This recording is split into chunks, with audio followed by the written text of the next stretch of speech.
Buongiorno e ben ritrovati con il TG Flash di New Sicilia. 3 detenuti coinvolti nei disordini avvenuti la sera di Natale nel carcere Cesare Beccaria di Milano stanno per essere trasferiti in Sicilia. In totale i detenuti dal capoluogo lombardo sono 7 e tutti con destinazione Mezzogiorno. 2 dei 3 rientranti saranno presto trasferiti al sud.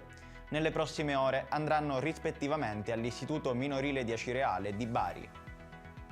Divieto di accesso per 3 anni ai luoghi dove si svolgono manifestazioni sportive per un tifoso 28enne che durante la partita tra Milazzo e Modica si è arrampicato sulla ringhiera che separa la gradinata e il campo di gioco dello stadio Salmeri.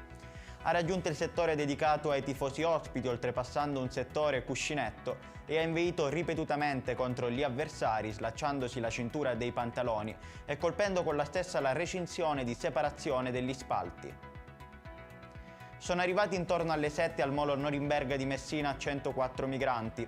Si trovavano tutti a bordo del pattugliatore Montecimone della Guardia di Finanza. I migranti facevano parte di un gruppo più numeroso di 489 persone che si trovavano su un barcone.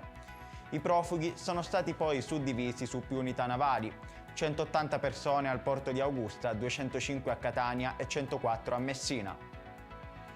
Capodanno decisamente sui generis, con temperature fino a 22 gradi in Sicilia, più alte rispetto alle medie stagionali, con 8-10 gradi in più.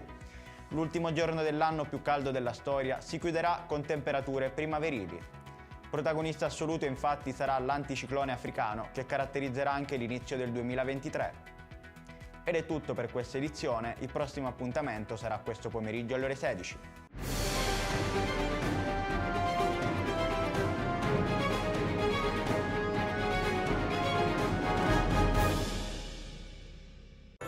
Natale ad Acireale. Dall'8 dicembre all'8 gennaio nel centro storico mercatini, circuito dei presepi d'arte, la casa di Babbo Natale, la pista di pattinaggio sul ghiaccio, concerti musicali nelle chiese, laboratori, il trenino turistico natalizio, oltre a tante iniziative di solidarietà.